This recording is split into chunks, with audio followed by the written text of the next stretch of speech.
বন্ধুরা, আজকে একটা নতুন গল্প নিয়ে আসলাম তোমাদের মাঝে। এটা সত্য এবং বাস্তব জীবনের ঘটনা। শেষ পর্যন্ত শোনার অনুরোধ রইল। শুনলে তোমার মধু চলে আসবে। দেরি না করে চলো শুরু করা যাক।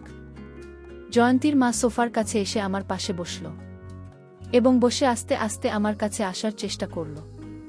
আমাকে এমনভাবে আবদ্ধ করার চেষ্টা করছে যাতে আমি কোনোভাবেই নড়তে পারছিলাম না। তারপর আমি বললাম, আন্টি, আপনি আমার সাথে এমন করছেন কেন?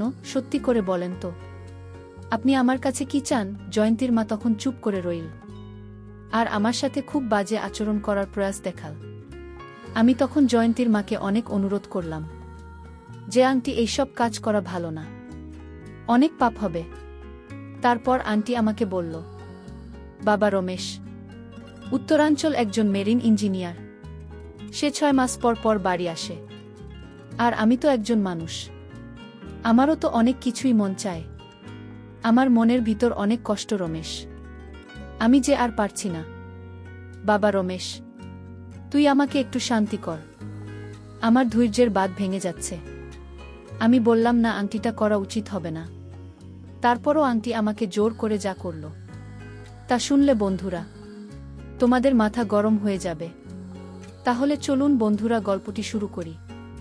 গল্পটি শুরু করার আগে বন্ধুরা, তোমাদের নিকট আমার বিশেষ অনুরোধ, দয়া করে তোমরা আমার চ্যানেলটি সাবস্ক্রাইব করে আমাকে সাপোর্ট করবে। হ্যালো বন্ধুরা, আমি রমেশ, আমার বয়স 30। তবে আমি আজকে তোমাদের মধ্যে যে গল্পটা বলবো, তখন আমার বয়স ছিল 18। সবেমাত্র ইন্টারমিডিয়েট পরীক্ষা দিয়েছি। পরীক্ষা দেওয়ার পর কি করব বুঝতে পারছিলাম না। ভাবতে ভাবতে আমার এক বন্ধুর নাম সুজন, সে আমার কাছে আসলো। সে আমার কাছে এসে আমাকে দেখে তার মনে হলো আমি খুব চিন্তিত। তারপর আমাকে জিজ্ঞেস করল, কি রে রমেশ, কি হয়েছে তোর? কি নিয়ে এত চিন্তা করছিস? আমি বললাম, না রে বন্ধু, অন্য কোনো কিছু নিয়ে চিন্তা করছি না। ভাবছি ইন্টারমিডিয়েট পরীক্ষা দিয়ে দিচ্ছি, এখন কি করব? তারপর আমার বন্ধু সুজন বলল, শুন রমেশ, এই মুহূর্তে তোর যেহেতু কোনো কাজ নেই, তাহলে এক কাজ কর। আমার একটা চাচাতো বোন আছে, তুই তাকে কিছুদিন সময় দে, একটু ভালো করে পড়া। আর আমার চাচি ও একজন হোম টিচার খুঁজছেন। বন্ধু সুজনের প্রস্তাবটা চিন্তা করে দেখলাম খারাপ না। যদি তাকে পড়াই তাহলে আমার 2টা উপকার হবে। এক হচ্ছে আমার সময় কাটবে, 2 হচ্ছে কিছু টাকাও পাব, যা দিয়ে আমার হাত খরচ চলবে। তাই বন্ধু সুজনের প্রস্তাবে রাজি হয়ে গেলাম। প্রথম দিন সুজনই নিয়ে গেল ওর চাচার বাসায় আমাকে। গুলশানে জঙ্গিদের বাসা, সুন্দর 4 তলা বাড়ি। ওরা বেশ বনেদি বড়লোক, দেখলেই বোঝা যায়। গেটের সামনে বেশ বড় একটা জামরুল গাছ।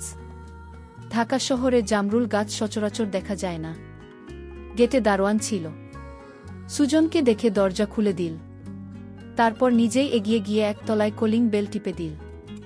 ছোট্ট একটা কাজের মেয়ে দরজা খুলে দিল। আমরা ভিতরে গিয়ে বসলাম। সুন্দর করে সাজানো ড্রয়িং রুম, যে গুছিয়েছে বোঝাই যায় তার রুচি সত্যিই সুন্দর। দেশ বিদেশের নানা রকম ভাস্কর্য, শত পিস আর পেন্টিং, অনেকগুলো প্লেনের মডেল। আমরা বসার একটু পরেই জয়ন্তী হাজির। সুজকে দেখে জয়ন্তী বলল, ভাইয়া কেমন আছো? এতদিন পরে আসলাম। সুযোগ ঘাড় নেড়ে বলল, ভালো আছি, তুই কেমন আছিস? এই দেখ তো, নতুন স্যার নিয়ে এসেছি, অনেক রাগী, তোকে একদম সোজা করে দেবে। জয়ন্তী বলল, ইনি বুঝি আমার নতুন টিচার? বলেই হাসি মারল। আমি বেশ ভ্যাবাচাকা খেয়ে গেলাম। এ কি বিপদ রে বাবা, এটা হাসির কি হলো? একটু পরে একজন মহিলা ঘরে ঢুকল। মহিলা ঘরে ঢুকতেই মনে হলো ঘরের আলো যেন বেড়ে গেছে। প্রচণ্ড সুন্দরী এক মহিলা, কথাবার্তা যেমন সুন্দর তেমনি স্মার্ট, একদম অন্যরকম ভাবে কথা বলে। কি মিষ্টি কণ্ঠস্বর। আমাকে পরিচয় করিয়ে দেন সুজন। ওর বন্ধু দেখেই আমাকে মহিলা অনেক প্রশ্ন করলেন। কোথায় পড়ি, কি করি, বাবা কি করেন, একদম ফুল প্রোফাইল আর কি। আমিও বেশ সুন্দর গুছিয়ে উত্তর দিলাম। উনি বেশিরভাগ সময় ইংলিশ মেশানো বাংলায় কথা বলছিলেন। বোঝা যায় হাইলি এডুকেটেড। তবে তখনও আমি একটা জিনিস জানতাম না, যেটা পরে জেনেছি। সবকিছু ঠিকঠাক হয়ে গেল। আমি সপ্তাহে 4 দিন পড়াব। ফ্রাইডে অফ আর দিনগুলো ফ্লেক্সিবল, যেদিন খুশি আসতে পারি। তবে সন্ধ্যা 7টার পরে আসলে ভালো হয়। জয়ন্তী খুব ফাঁকিবাজ, তবে অনেক ব্রিলিয়ান্ট। পড়ানো শুরু করার পরেই বুঝতে পারলাম জয়ন্তী টয়োটার এত ঘন ঘন চেঞ্জ হয় কেন। মেয়েটা একের পর এক প্রশ্ন করতে থাকে, তবে আমিও বেশ ধৈর্য ধরে প্রশ্নের উত্তর দিই। বকাচকা করি না, গল্প করতে চাইলে গল্প করি। 1 ঘন্টা করে পড়ানোর কথা। বেশিরভাগ সময়েই পড়া শেষ করতে করতে 9টা বেজে যায়। রাত বেশি হয়ে গেলে জয়ন্তীর আম্মু না খেয়ে যেতেন না। যেহেতু উনি সুজনের খালা, তাই আমার আন্টি ডাকা উচিত। কিন্তু এত ইয়াং যে উনাকে আন্টি ডাকতে লজ্জা বোধ করছে। উনাকে দেখলে কেউ বলবে না যে ওনার এত বড় একটা মেয়ে আছে, মেরে কেটে উনার বয়স 24 পার করানো যাবে না। কিন্তু যেহেতু ওনার এত বড় একটা মেয়ে আছে, মনে হচ্ছে উনার বয়স 33-34 হবে। আমি ওনাকে কোনোরকম সম্বোধন না করেই কথা বলার চেষ্টা করলাম। এতদিন ধরে জয়ন্তীকে পড়াচ্ছি, এখন ওর বাবাকে দেখলাম না। একদিন ফস করে জিজ্ঞেস করে বসলাম, জয়ন্তী তোমার আব্বুকে তো একদিনও দেখলাম না। উনি বুঝি অনেক রাতে বাসায় ফেরেন? জয়ন্তী সাথে সাথে বই বন্ধ করে বলে, না স্যার, আব্বু তো মেরিন ইঞ্জিনিয়ার, উনাকে ম্যাক্সিমাম সময় জাহাজে থাকতে হয়। তবে আব্বু ছুটি পেলেই চলে আসে। 3-4 মাস পর পর আসেন, মাসখানেক থাকেন, আবার চলে যান। এবার 4 মাস পার হয়ে গেল, তাও আব্বু আসছে না। বলেছে জাহাজ নিয়ে ডেনমার্কে আছে, ওখানে কি একটা ঝামেলা হয়েছে, আসতে আরও মাস 2-1 দেরি হয়ে যাবে। এখন বুঝতে পারলাম জয়ন্তী আমরা সবসময় এত উদাস থাকে কেন। জীবনের বেশিরভাগ সময়টাই মহিলার হয়তো এভাবে একা একা কাটাতে হয়। এরপর থেকে কেন যেন আমি উনাকে একটু সঙ্গ দেওয়ার চেষ্টা করতাম। কখনো 7টার আগে গিয়ে হাজির হয়ে যেতাম। উনি হয়তো তখন টিভি দেখতেন বা ড্রয়িং রুম গোছাতেন। বেশিরভাগ কাজই উনি নিজের হাতে করতেন। জয়ন্তীর আম্মুর নাম ছিল তাসনুভা ফারিন। গল্প করতে করতে উনি অনেক কথাই বলতেন।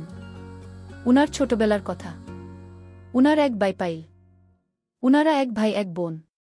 তাহলে সুজনের মানাকে হন? আমি আর জিজ্ঞেস করিনি। কথা প্রসঙ্গে উনাকে একদিন জিজ্ঞেস করে ফেললাম, আপনার বাংলাটা খুব অদ্ভুত, আমি এরকম বাংলা আগে শুনিনি। উনি হেসে বললেন, আমি কি খুব খারাপ বাংলা বলি? আমি বললাম, না না, তা হবে কেন, আপনার বাংলা খুব সুন্দর, আপনার ভয়েস অনেক মিষ্টি, কিন্তু আপনার টানটা যেন কেমন অন্যরকম। খুনি হেসে বললেন, কেন, সুজনের মা বুঝি খুব ভালো বাংলা বলেন? আমি বললাম, হ্যাঁ আন্টি তো বেশ ভালো বাংলা বলেন। উনি বললেন, হবে হয়তো, ওর তো অনেক আগে বিয়ে হয়ে গেছে। তাছাড়া ওরা তো মঞ্জিলে থাকতো নাকি? কথা শুনে কেমন যেন খটকা লাগল। মঞ্জিল মানে? আমি আর ঘাটাল আমনা। পরে সুজনকে ধরলাম, এই শালা বলতো ঘটনাটা কি। প্রথমে তো বলতে চাই নাই, পরে একটু একটু করে বলল, আসলে ওরা হচ্ছে নবাবদের একটা ব্র্যান্ড। শুনে তো আমি আতকে উঠলাম। বলে কি শালা, ওর না নাকি 2 বিয়ে করেছিল। বড় ঘরে ছিল জয়ন্তীর মা, আর ছোট ঘরে ছিল সুজনের মা। সুজনের মা আবার ওর মায়ের বড় সন্তান। ফ্যামিলিতে প্রবলেমের কারণে ওরা বড় হয়েছে মঞ্জিলের বাইরে, আর বাকিরা মোটামুটি জয়েন্ট ফ্যামিলির মতো বড় হয়েছে একসাথে। পরে অবশ্য সব ঠিকঠাক হয়ে যায়। ওদের মেন ল্যাঙ্গুয়েজ নাকি উর্দু ছিল। সুজনের না নাকি এখনো উর্দুতে কথা বলে, ভালো বাংলা বলতে পারে না। এসব শুনে তো আমার চক্ষু চড়ক গাছ। বলে কি, যাই হোক, সেদিন থেকে আমি জয়ন্তীর মায়ের সাথে আরও বেশি সময় কাটাতে লাগলাম। জয়ন্তী বেশিরভাগ সময় আত্মীয়দের বাসায় ঘুরতে চলে যেত, কাজেই আমাকে অনেকক্ষণ বসে থাকতে হতো। সেই সময়টা জয়ন্তীর মা অনেক কথা বলতো আমাকে, ঠিক যেন এক বন্ধুর মতো। উনার 16 বছর বয়সে বিয়ে হয়ে যায়, 17 বছর বয়সে বাচ্চা। উনি দুঃখ করে বলেন, ওনার অনেক স্বপ্ন ছিল, অনেক লেখাপড়া করার ইচ্ছা ছিল, সেগুলো কিছুই হয়নি। উনার হাসব্যান্ড বেশিরভাগ সময় সে থাকে। উনাদের মধ্যে একটা দূরত্ব হয়ে গেছে। আমিও যেন বয়সের তুলনায় অনেক বেশি বুঝতে শিখে গিয়েছিলাম। আসলে এত কম বয়সে এত বেশি নারী সঙ্গ পেয়েছি, যে কারণে নারীদেরকে অনেক বেশি বুঝতে শিখে গিয়েছিলাম। মেয়েরা সবসময় একজন ভালো শ্রোতা খোঁজে, যাকে সব বলতে পারে। আর আমি বাজি রেখে বলতে পারি আমি একজন খুব ভালো শ্রোতা। তখন ব্রিটিশ কাউন্সিলে একটা কোর্স করছি, কাজেই ইংলিশটা প্র্যাকটিস করা প্রয়োজন। জয়ন্তীর মা মাঝে মাঝে ইংলিশে প্রশ্ন করে বসে। আমিও স্টাফ ক্যান্সার করে দিন। আমরা দুজনেই একজন আরেকজনের বন্ধুর মতো হয়ে গেলাম। খুব পছন্দ করতাম। আমার মনে তখনও পাপ ঢোকেনি। কিন্তু হঠাৎ একদিন একটা ছোটখাটো ইনসিডেন্ট হয়ে গেল। বিকালে আমরা বন্ধুরা মিলে রেগুলার ক্রিকেট খেলতাম। সেদিন ক্রিকেট খেলে ঘুম এসে আন্ডারওয়্যার মোজা খুলে অনেকক্ষণ ধরে শাওয়ার নিলাম। এখন জয়ন্তীকে পড়াতে যাব। নতুন আন্ডারওয়্যার খুঁজে দেখি সবগুলো ধুয়ে দেওয়া, এখনও শুকায়নি। কি আর করা, একটা ট্রাউজার আর চপ্পল পরে বেরিয়ে পড়লাম। দরজায় কলিং বেল দিতেই জয়ন্তীর মা দরজা খুলে দিল। যথারীতি কিছুক্ষণ ড্রয়িং রুমে বসে গল্প করছি। গল্পের এক ফাঁকে দেখি জয়ন্তীর মা আমার ট্রাউজারের দিকে চেয়ে আছে। উনার দৃষ্টি অনুসরণ করে দেখি আমি কোনো এক অজানা কারণে একটু স্ফীত হয়ে আছি এবং জয়ন্তীর মা আমার ট্রাউজারটা খুব ভালো করে দেখছে। আমি বেশ অস্বস্তি বোধ করলাম, কিন্তু ব্যাপারটা পাত্তা দিলাম না। জয়ন্তীকে পড়াতে গেলাম। আমি চা কফি কিছু খাই না, তাই জয়ন্তী আম্মু হয় আমাকে বাদাম পেস্তা মেশানো লস্যি পাঠাত, নয়তো ফালুদা। জয়ন্তীর মায়ের হাতের ফালুদা, ওহ অপূর্ব স্বাদ। জয়ন্তী পড়তে পড়তে হঠাৎ বলে, স্যার আমি আসছি, বলেই দৌড়। আমি বুঝলাম তলে যাচ্ছে। আমি বসে বসে পাতা উল্টাচ্ছি। এমন সময় জয়ন্তীর মা ছোট একটা ট্রেন নিয়ে হাজির। তোমার ছাত্রী কই গেল? আমি বললাম আসছি বলে দৌড় দিল। মনে হয় টয়লেটে গেছে। জয়ন্তীর মাত্রা এনেছে, তার মানে মনে হয় ছোট কাজের মেয়েটা অসুস্থ। এই নাও তোমার ফালুদা শরবত। আমি কি মনে করে ওনাকে হেল্প করতে গিয়ে হাত বাড়িয়ে ট্রে ধরতে গিয়ে উল্টে দিলাম গ্লাসটা। নিছক দুর্ঘটনা, কিন্তু গ্লাস উল্টে পড়ল না শাড়ির উপর।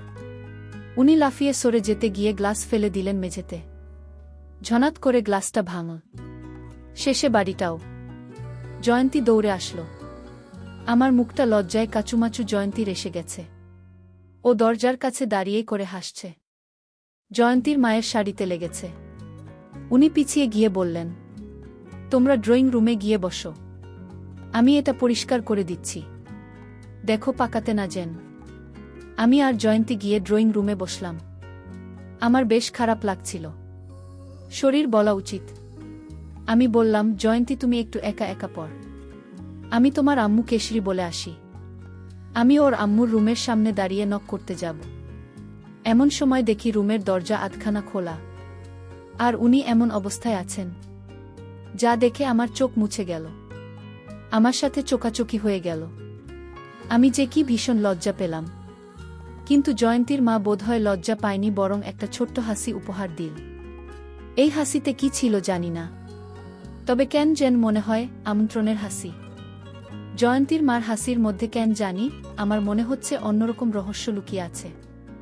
জয়ন্তীর মার কাছে আর ক্ষমা চাইতে পারলাম না। আমি লজ্জায় জয়ন্তীর মার কাছ থেকে চলে আসলাম। জয়ন্তীর মা বেশ কিছুক্ষণ পরে সে বলল, তোমাদের রুম পরিষ্কার হয়ে গেছে, চাইলে যেতে পারো। আমি উনার দিকে তাকাবার সাহস পাচ্ছিলাম না। আমি সেদিনের মতো পড়ানো শেষ করে বাসায় চলে আসলাম। পরদিন যাব না করেও কি মনে করে 7টার আগেই হাজির। জয়ন্তীর মা যথারীতি দরজা খুলে দিল। আজকে গেটে দারোয়ানকে দেখলাম না, হয়তো কোনো কাজে পাঠিয়েছে। আজকে জয়ন্তীর মা একটা অফ হোয়াইট শাড়ি পরেছেন, অপূর্ব সুন্দরী লাগছে, যেন সত্যিকারের এক রাজকুমারী। একটু কি সেজেছিল? হ্যাঁ, তাই তো মনে হচ্ছে জয়ন্তীর মাকে আজকে একটু রোম্যান্টিক লাগছে।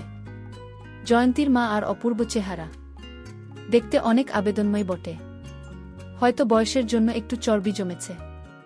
আমি খানিকক্ষণ অপলক দৃষ্টিতে দেখলাম, তারপরে ড্রয়িং রুমে গিয়ে বসলাম। জয়ন্তী বাসায় নেই। ওর মা বলল, আজকেও নানা বাড়ি থাকবে। আমার বুক দূর দূর করে কাঁপছিল। তবু আমি সোফাতে বেশ স্বাভাবিক হয়ে বসার চেষ্টা করলাম। অন্যদিন জয়ন্তীর মা আমার অপোজিটে সোফাতে বসে, আজকে আমার পাশে বসেছে। উনার এখান থেকে হালকা একটা পারফিউমের গন্ধ বাতাসে ভেসে আসছে। আমি আচ্ছন্ন হয়ে যাচ্ছি কোনো এক অজানা নেশাতে। আজ যে কথা বলছো না, কি হয়েছে তোমার? আমি নিজেকে স্বাভাবিক রাখার চেষ্টা করেও পারছি না। জয়ন্তীর মা দিকে চোখ তুলে তাকাতেও পারছি না। দরদর করে ঘামছে। তুমি সুস্থ আছো তো বলে উনি আমার কপালে হাত দিয়ে পরীক্ষা করার চেষ্টা করলেন।